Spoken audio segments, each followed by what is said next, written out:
ಸ್ವೀಕೃತಿಯನ್ನು ವ್ಯಾಖ್ಯಾನಿಸಿ. ಊರ್ಜಿತ ಸ್ವೀಕೃತಿಯ ಪ್ರಮುಖ ಅಥವಾ ಅತ್ಯಗತ್ಯ ಅಥವಾ ಅವಶ್ಯಕ ಅಥವಾ ಮುಖ್ಯವಾದ ಅಂಶಗಳನ್ನು ವಿವರಿಸಿ ಎಂಬ ಪ್ರಶ್ನೆಯಾಗಿದೆ. ಇದಕ್ಕೆ ನಾವು ವಿವರಣೆ ಸಹಿತ ಉತ್ತರವನ್ನು ನೋಡೋದಾದರೆ, ಮೊದಲಿಗೆ ಸ್ವೀಕಾರ ಅಥವಾ ಸ್ವೀಕೃತಿಯ ಅರ್ಥ ಭಾರತೀಯ ಕಾಂಟ್ರಾಕ್ಟ್ ಆಕ್ಟ್ 1872ರ ಸೆಕ್ಷನ್ 2(b)ಯ ಪ್ರಕಾರ ಸ್ವೀಕಾರವನ್ನು ಹೀಗೆ ವ್ಯಾಖ್ಯಾನಿಸಲಾಗಿದೆ. ಯಾರಿಗೆ ಪ್ರಸ್ತಾವನೆಯನ್ನು ಮಾಡಲಾಗಿದೆಯೋ ಅವರು ಅದಕ್ಕೆ ಅವರ ಒಪ್ಪಿಗೆಯನ್ನು ಸೂಚಿಸಿದಾಗ ಪ್ರಸ್ತಾವನೆಯನ್ನು ಸ್ವೀಕರಿಸಲಾಗುತ್ತದೆ ಎಂದು ಹೇಳಲಾಗುತ್ತದೆ. ಆದ್ದರಿಂದ ಪ್ರಸ್ತಾವನೆಯನ್ನು ಸ್ವೀಕರಿಸಿದಾಗ ಅದು ಭರವಸೆ ಆಗುತ್ತದೆ. ಇದಕ್ಕೆ ಸಂಬಂಧಿಸಿದಂತೆ ಉದಾಹರಣೆ ನೋಡುವುದಾದರೆ, ಎ ಎಂಬಾತ ತನ್ನ ಮನೆಯಲ್ಲಿ 50 ಲಕ್ಷಕ್ಕೆ ಖರೀದಿಸಲು ಬಿ ಎಂಬಾತನಿಗೆ ಪ್ರಸ್ತಾಪವನ್ನು ಮಾಡುತ್ತಾನೆ. ಬಿ ಎಂಬಾತನು ಈ ಪ್ರಸ್ತಾಪವನ್ನು ಒಪ್ಪುತ್ತಾರೆ. ಇದನ್ನು ಪ್ರಸ್ತಾಪದ ಸ್ವೀಕಾರ ಎಂದು ಕರೆಯಲಾಗುತ್ತದೆ. ಅದೇ ರೀತಿ ಮತ್ತೊಂದು ಉದಾಹರಣೆಯನ್ನು ನೋಡುವುದಾದರೆ, 1,00,000 ರೂಪಾಯಿಗಳಿಗೆ ವೈ ಎಂಬುವವರು ಕುದುರೆಯನ್ನು ಖರೀದಿಸಲು ಎಕ್ಸ್ ಎಂಬುವರು ನೀಡುವ ಪರಿಸ್ಥಿತಿಯನ್ನು ಪರಿಗಣಿಸೋಣ. ವೈ ಎಂಬಾತ ಆಫರ್ ಅಥವಾ ಮಾತಿಗೆ ಸಮ್ಮತಿಸಿದರೆ ಮತ್ತು ನಿರ್ದಿಷ್ಟ ಮೊತ್ತಕ್ಕೆ ಎಕ್ಸ್ ಎಂಬುವವರಿಗೆ ಕುದುರೆಯನ್ನು ಮಾರಾಟ ಮಾಡಲು ಅವರ ಒಪ್ಪಿಗೆಯನ್ನು ನೀಡಿದರೆ ಅವರ ಸ್ವೀಕಾರವು ಪ್ರಸ್ತಾಪವನ್ನು ಭರವಸೆಯಾಗಿ ಪರಿವರ್ತಿಸುತ್ತದೆ. ಈ ಹಂತದಲ್ಲಿ ಎರಡೂ ಪಕ್ಷಗಳು ತಮ್ಮ ಜವಾಬ್ದಾರಿಗಳಿಗೆ ಬದ್ಧರಾಗಿರುತ್ತಾರೆ. ಈ ಒಂದು ಪ್ರಶ್ನೆಗೆ ಸಂಬಂಧಿಸಿದಂತೆ ಪ್ರಮುಖವಾಗಿ ಸ್ವೀಕೃತಿಯ ಪ್ರಮುಖವಾದ 10 ಅಂಶಗಳನ್ನು ಕೆಳಗಿನಲ್ಲಿ ವಿವರವಾದಂತೆ ತಿಳಿಯಬಹುದಾಗಿದೆ. ಮೊದಲನೇ ಅಂಶ, ಸ್ವೀಕೃತಿಯು ಸಂಪೂರ್ಣ ಮತ್ತು ಷರತ್ತು ಇಲ್ಲವಾಗಿರಬೇಕು.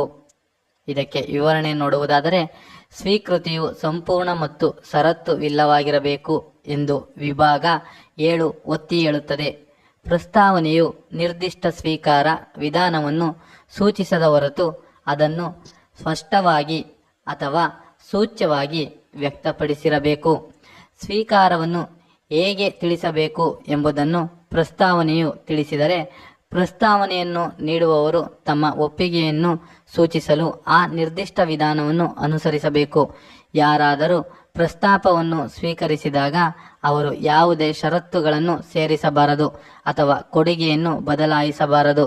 ಹಾಗೆ ಮಾಡುವುದರಿಂದ ಕೌಂಟರ್ ಆಫರ್ ಅಥವಾ ಪ್ರತಿ ಪ್ರಸ್ತಾವ ಎಂಬ ಹೊಸ ಕೊಡುಗೆಯನ್ನು ರಚಿಸಲಾಗುತ್ತದೆ ಎಂಬುದಾಗಿ ಈ ಮೊದಲನೇ ಅಂಶದಲ್ಲಿ ತಿಳಿಯಬಹುದಾಗಿದೆ.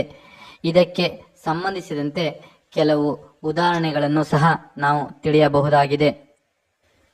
ಉದಾಹರಣೆ, ಮಿಸ್ಟರ್ ಎಕ್ಸ್ ಎಂಬಾತನು ತನ್ನ ಮನೆಯನ್ನು ಮಿಸ್ಟರ್ ವೈ ಎಂಬಾತನಿಗೆ 10 ಲಕ್ಷ ರೂಪಾಯಿಗಳಿಗೆ ಮಾರಲು ಮುಂದಾದರೆ ಮತ್ತು ಮಿಸ್ಟರ್ ವೈ ಎಂಬಾತನು ಸ್ವೀಕರಿಸಿ ಆದರೆ ಬದಲಿಗೆ ಕಂತುಗಳಲ್ಲಿ ಪಾವತಿಸಲು ಸೂಚಿಸಿದರೆ ಮಿಸ್ಟರ್ ಎಕ್ಸ್ ಎಂಬಾತನ ಮೂಲ ಕೊಡುಗೆಯು ಅಸ್ತಿತ್ವದಲ್ಲಿಲ್ಲ, ಏಕೆಂದರೆ ಮಿಸ್ಟರ್ ವೈ ಎಂಬಾತನು ಆಫರ್ ಅಥವಾ ಪ್ರಸ್ತಾವವನ್ನು ಬದಲಾಯಿಸಿದರು ಪ್ರತಿ ಪ್ರಸ್ತಾವವನ್ನು ರಚಿಸಿದೆ ಎಂಬುದಾಗಿ ಇಲ್ಲಿ ತಿಳಿಯಬಹುದಾಗಿದೆ.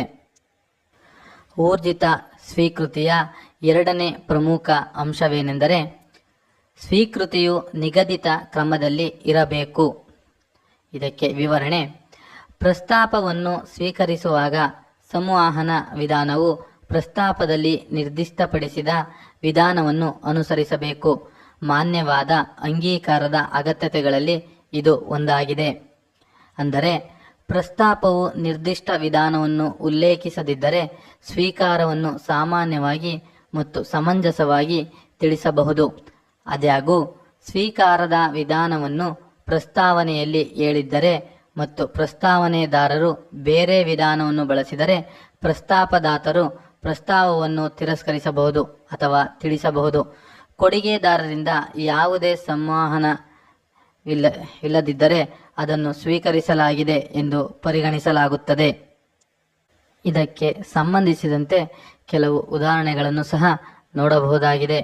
ಅದೇನೆಂದರೆ, ಮಿಸ್ಟರ್ ಎಕ್ಸ್ ಎಂಬಾತ ತನ್ನ ಕಾರನ್ನು ಮಿಸ್ಟರ್ ವೈ ಎಂಬಾತನಿಗೆ ಮಾರಾಟ ಮಾಡಲು ಮುಂದಾದರೆ ಮತ್ತು ಸ್ವೀಕಾರವನ್ನು ವಾಟ್ಸಪ್ ಮೂಲಕ ಮಾಡಬೇಕು ಎಂದು ಸೂಚಿಸಿದರೆ, ಆದರೆ ಮಿಸ್ಟರ್ ಎಕ್ಸ್ ಎಂಬಾತ ಅದನ್ನು ಇಮೇಲ್ ಮೂಲಕ ಕಳುಹಿಸಿದರೆ ಅದನ್ನು ಸ್ವೀಕಾರಾರ್ಹವೆಂದು ಪರಿಗಣಿಸಲಾಗುವುದಿಲ್ಲ. ಸ್ವೀಕಾರವನ್ನು ನಿರ್ದಿಷ್ಟಪಡಿಸಿದ ವಿಧಾನದ ಮೂಲಕ ತಿಳಿಸಲಾಗಿಲ್ಲ ಎಂದು ಮಿಸ್ಟರ್ ಎಕ್ಸ್ ಎಂಬಾತನಿಗೆ ತಿಳಿಸಲು ಮಿಸ್ಟರ್ ವೈ ಬಾಧ್ಯತೆ ಅಥವಾ ಹೊಣೆಗಾರಿಕೆಯನ್ನು ಹೊಂದಿಲ್ಲ. ಮತ್ತೊಂದು ಉದಾಹರಣೆ ಏನೆಂದರೆ, ಎ ತನ್ನ ಕಾರನ್ನು ಬಿಗೆ ರೂಪಾಯಿ 3,00,000ಕ್ಕೆ ಮಾರಲು ಮುಂದಾಗುತ್ತಾನೆ ಎಂದು ಭಾವಿಸೋಣ. ಈ ಪ್ರಸ್ತಾಪವನ್ನು ನಿರ್ದಿಷ್ಟವಾಗಿ ಬಿಗೆ ಮಾಡಲಾಗಿದೆ. ಬಿಯ ಸ್ನೇಹಿತ ಸಿ ಆಫರ್ನ ಬಗ್ಗೆ ಕೇಳಿದರೆ ಮತ್ತು ಬಿ ಪರವಾಗಿ ಅದನ್ನು ಸ್ವೀಕರಿಸಲು ಪ್ರಯತ್ನಿಸಿದರೆ ಈ ಸ್ವೀಕಾರವು ಮಾನ್ಯವಾಗಿರುವುದಿಲ್ಲ. ಕಾರಣ, ಈ ಪ್ರಸ್ತಾಪವನ್ನು ಬಿಗೆ ಮಾತ್ರ ನೀಡಲಾಯಿತು ಮತ್ತು ಅದನ್ನು ಸ್ವೀಕರಿಸುವ ಹಕ್ಕು ಬಿಗೆ ಮಾತ್ರ ಇದೆ. ಸಿ ಪ್ರಸ್ತಾಪವನ್ನು ಸ್ವೀಕರಿಸಲು ಬಯಸಿದರೆ ಎ ನೇರವಾಗಿ ಸಿಗೆ ಹೊಸ ಕೊಡುಗೆಯನ್ನು ನೀಡಬೇಕು ಎಂಬುದಾಗಿ ಈ ಒಂದು ಅಂಶದಲ್ಲಿ ತಿಳಿಸಲಾಗಿದೆ. ಊರ್ಜಿತ ಸ್ವೀಕೃತಿಯ ಮತ್ತೊಂದು ಪ್ರಮುಖ ಅಂಶವೆಂದರೆ ಸ್ವೀಕೃತಿಯು ನಿಗದಿತ ಸಮಯದೊಳಗೆ ನಡೆಯಬೇಕು. ಇದಕ್ಕೆ ಪ್ರಮುಖವಾಗಿ ವಿವರಣೆ: ಪ್ರಸ್ತಾಪವು ಸಮಯದ ಮಿತಿಯನ್ನು ನಿರ್ದಿಷ್ಟಪಡಿಸಿದರೆ ಅದರೊಳಗೆ ಸ್ವೀಕಾರವನ್ನು ಮಾಡಬೇಕು. ಆ ಸಮಯದೊಳಗೆ ಅದನ್ನು ಸ್ವೀಕರಿಸಬೇಕು. ಯಾವುದೇ ಸಮಯವನ್ನು ನಿರ್ದಿಷ್ಟಪಡಿಸದಿದ್ದರೆ ಸಮಂಜಸವಾದ ಸಮಯದೊಳಗೆ ಸ್ವೀಕಾರವನ್ನು ಮಾಡಬೇಕು. ಅಂದರೆ ಪ್ರಸ್ತಾವನೆಯಲ್ಲಿ ನಿರ್ದಿಷ್ಟಪಡಿಸಿದ ಸಮಯದ ಮಿತಿಯೊಳಗೆ ಅಥವಾ ಯಾವುದೇ ಸಮಯದ ಮಿತಿಯನ್ನು ನಿರ್ದಿಷ್ಟಪಡಿಸದಿದ್ದಲ್ಲಿ ಸಮಂಜಸವಾದ ಸಮಯದೊಳಗೆ ಸ್ವೀಕಾರವನ್ನು ಮಾಡಬೇಕು ಎಂಬ ತತ್ವವನ್ನು ವಿವರಿಸಲು ಉದಾಹರಣೆಗಳ ಸಹಿತವಾಗಿ ನೋಡಬಹುದಾಗಿದೆ. ಉದಾಹರಣೆ 1. ನಿರ್ದಿಷ್ಟಪಡಿಸಿದ ಸಮಯದ ಮಿತಿಯ ಆಧಾರದ ಮೇಲೆ ಎ ತನ್ನ ಲ್ಯಾಪ್ಟಾಪ್ ಅನ್ನು ಬಿ ಎಂಬಾತನಿಗೆ 40,000 ರೂಪಾಯಿಗೆ ಮಾರಾಟ ಮಾಡಲು ಪ್ರಸ್ತಾವನೆಯನ್ನು ನೀಡುತ್ತಾನೆ ಮತ್ತು ಬಿ ಅದನ್ನು ಸೆಪ್ಟೆಂಬರ್ 15ರೊಳಗೆ ಸ್ವೀಕರಿಸಬೇಕು ಎಂದು ಪ್ರಸ್ತಾವನೆಯಲ್ಲಿ ಉಲ್ಲೇಖಿಸುತ್ತಾನೆ. ಆದರೆ ಸೆಪ್ಟೆಂಬರ್ 20ರಂದು ಬಿ ಕೊಡುಗೆಯನ್ನು ಸ್ವೀಕರಿಸಲು ಪ್ರಯತ್ನಿಸಿದರೆ ಎ ನಿಂದ ನಿರ್ದಿಷ್ಟಪಡಿಸಿದ ಸಮಯ ಮಿತಿಯು ಈಗಾಗಲೇ ಮುಗಿದಿರುವುದರಿಂದ ಸ್ವೀಕಾರವು ಮಾನ್ಯವಾಗುವುದಿಲ್ಲ.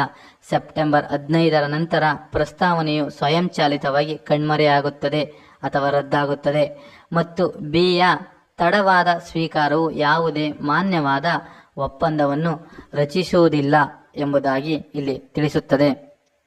ಈ ಒಂದು ಬಗೆಯಲ್ಲಿ ಈ ಒಂದು ಅಂಶಕ್ಕೆ ಎರಡನೇ ಉದಾಹರಣೆ ಏನೆಂದರೆ ಯಾವುದೇ ನಿರ್ದಿಷ್ಟ ಸಮಯದ ಮಿತಿ ಇಲ್ಲ.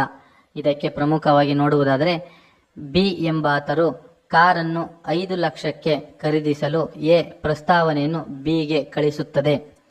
ಎ ಪ್ರಸ್ತಾವನೆಯನ್ನು ಸ್ವೀಕರಿಸಲು ಬಿಗೆ ಯಾವುದೇ ಸಮಯದ ಮಿತಿಯನ್ನು ನಿರ್ದಿಷ್ಟಪಡಿಸುವುದಿಲ್ಲ. ಈ ಸಂದರ್ಭದಲ್ಲಿ ಬಿ ಒಂದು ಸಮಂಜಸವಾದ ಸಮಯದೊಳಗೆ ಪ್ರಸ್ತಾಪವನ್ನು ಒಪ್ಪಿಕೊಳ್ಳಬೇಕು. ಸಮಂಜಸವಾದ ಸಮಯ ಯಾವುದು ಎಂಬುದು ವಹಿವಾಟಿನ ಸ್ವರೂಪ ಮತ್ತು ಸುತ್ತಮುತ್ತಲಿನ ಸಂದರ್ಭಗಳನ್ನು ಅವಲಂಬಿಸಿರುತ್ತದೆ.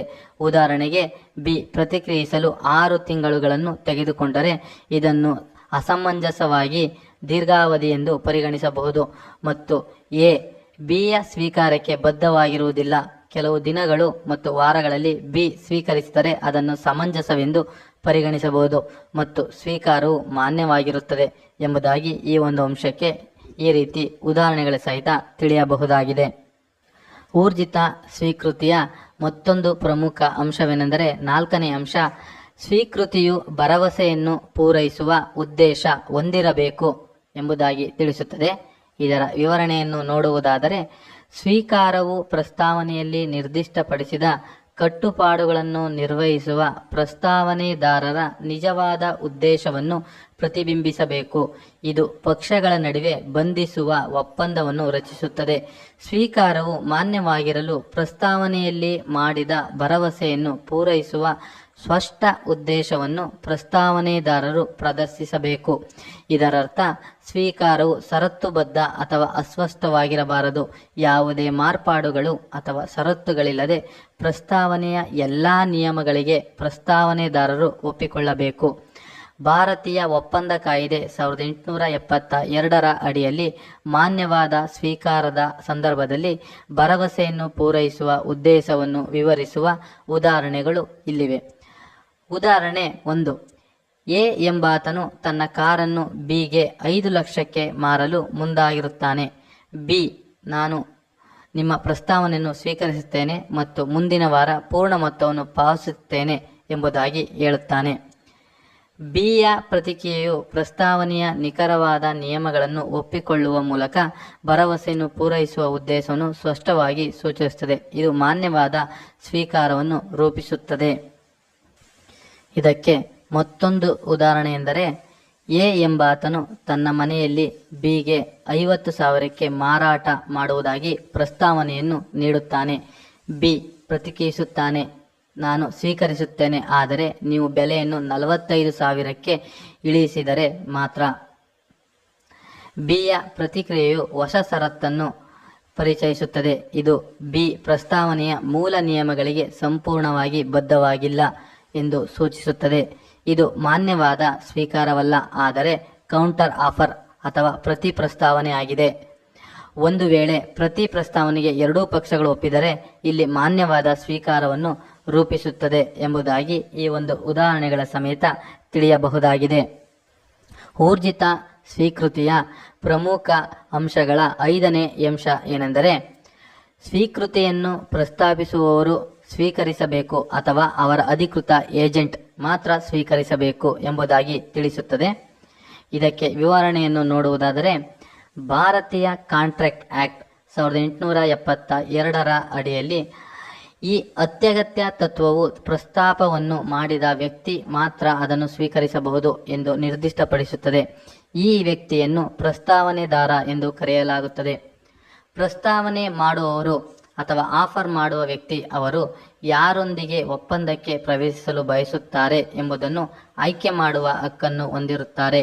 ಆದ್ದರಿಂದ ಪ್ರಸ್ತಾವನೆಯನ್ನು ನಿರ್ದಿಷ್ಟವಾಗಿ ಉದ್ದೇಶಿಸಿರುವ ವ್ಯಕ್ತಿ ಅಥವಾ ಘಟಕದ ಪ್ರಸ್ತಾವನೆದಾರರಿಂದ ಮಾತ್ರ ಸ್ವೀಕರಿಸಬಹುದು. ಈ ಪ್ರಮುಖ ಅಂಶಕ್ಕೆ ಸಂಬಂಧಿಸಿದಂತೆ ಉದಾಹರಣೆಯನ್ನು ನೋಡುವುದಾದರೆ, ಎ ಎಂಬಾತನು ತನ್ನ ಮನೆಯಲ್ಲಿ ಬಿಗೆ 50 ಲಕ್ಷಕ್ಕೆ ಮಾರಲು ಮುಂದಾಗುತ್ತಾನೆ. ಈ ಪ್ರಸ್ತಾವನೆಯನ್ನು ನಿರ್ದಿಷ್ಟವಾಗಿ ಬಿಗೆ ಮಾಡಲಾಗಿದೆ. ಆದ್ದರಿಂದ ಈ ಪ್ರಸ್ತಾವನೆಯನ್ನು ಸ್ವೀಕರಿಸುವ ಹಕ್ಕನ್ನು ಬಿ ಮಾತ್ರ ಹೊಂದಿರುತ್ತಾರೆ. ಪ್ರಸ್ತಾವನೆಯ ಸಂಭಾಷಣೆಯನ್ನು ಆಲಿಸಿದ ಸಿ ಅವರು ಅದೇ ನಿಯಮಗಳ ಮೇಲೆ ಮನೆಯನ್ನು ಖರೀದಿಸಲು ಬಯಸುತ್ತಾರೆ ಎಂದು ಎಗೆ ಹೇಳಿದರೆ ಸಿಯ ಸ್ವೀಕಾರವು ಮಾನ್ಯವಾಗಿಲ್ಲ. ಸಿಗೆ ಪ್ರಸ್ತಾಪವನ್ನು ಮಾಡಲಾಗಿಲ್ಲ, ಆದ್ದರಿಂದ ಸಿ ಅದನ್ನು ಸ್ವೀಕರಿಸಲು ಸಾಧ್ಯವಿಲ್ಲ.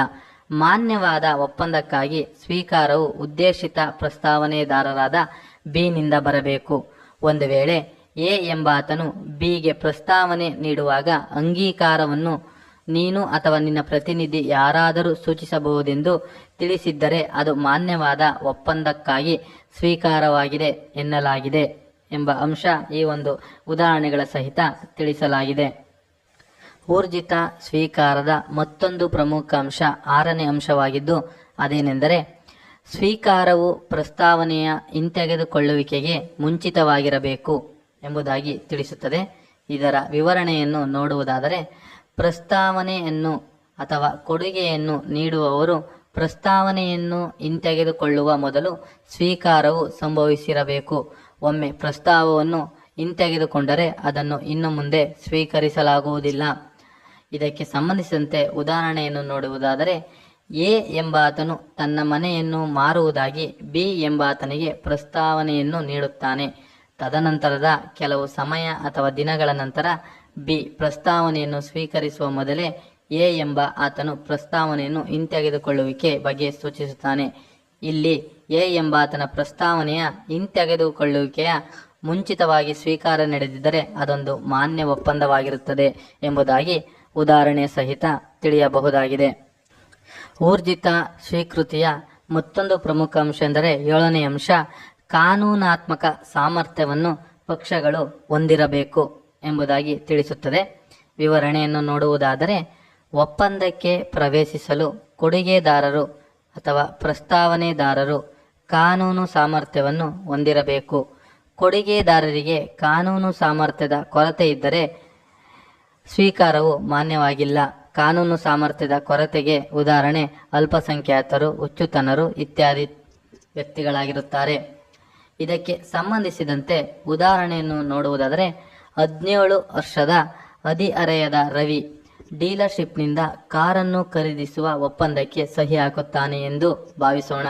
ಹೆಚ್ಚಿನ ನ್ಯಾಯವ್ಯಾಪ್ತಿಗಳಲ್ಲಿ 18 ವರ್ಷಕ್ಕಿಂತ ಕಡಿಮೆ ವಯಸ್ಸಿನ ವ್ಯಕ್ತಿಯನ್ನು ಅಪ್ರಾಪ್ತ ಎಂದು ಪರಿಗಣಿಸಲಾಗುತ್ತದೆ ಮತ್ತು ಒಪ್ಪಂದಕ್ಕೆ ಪ್ರವೇಶಿಸಲು ಕಾನೂನು ಸಾಮರ್ಥ್ಯವನ್ನು ಹೊಂದಿರುವುದಿಲ್ಲ. ಪರಿಣಾಮವಾಗಿ ರವಿ ಸಹಿ ಮಾಡಿದ ಒಪ್ಪಂದವು ಮಾನ್ಯವಾಗಿ ಅವರ ವಿವೇಚನೆಯಿಂದ ಅನೂರ್ಜಿತವಾಗಿದೆ. ಇದರರ್ಥ ರವಿ ಅವರು ಒಪ್ಪಂದವನ್ನು ದೃಢೀಕರಿಸಲು ಅಥವಾ ರದ್ದುಗೊಳಿಸಲು ಆಯ್ಕೆ ಮಾಡಬಹುದು, ಏಕೆಂದರೆ ಅಂತಹ ಒಪ್ಪಂದಗಳಲ್ಲಿ ಬಂಧಿಸುವ ಬಾಧ್ಯತೆಗಳನ್ನು ಅಥವಾ ಹೊಣೆಗಾರಿಕೆಯ ಬಾಧ್ಯತೆಗಳನ್ನು ಮಾಡುವ ಕಾನೂನು ಸಾಮರ್ಥ್ಯದ ಕೊರತೆ ಇದೆ. ರವಿಯ ವಿರುದ್ಧ ಒಪ್ಪಂದವನ್ನು ರದ್ದುಗೊಳಿಸಲು ನಿರ್ಧರಿಸಿದರೆ ಕಾರ್ ಡೀಲರ್ಶಿಪ್ಗೆ ಅದನ್ನು ಜಾರಿಗೊಳಿಸಲು ಸಾಧ್ಯವಾಗುವುದಿಲ್ಲ ಎಂಬುದಾಗಿ ಈ ಒಂದು ಅಂಶಕ್ಕೆ ಪ್ರಮುಖ ಉದಾಹರಣೆಯಾಗಿ ನೋಡಬಹುದಾಗಿದೆ.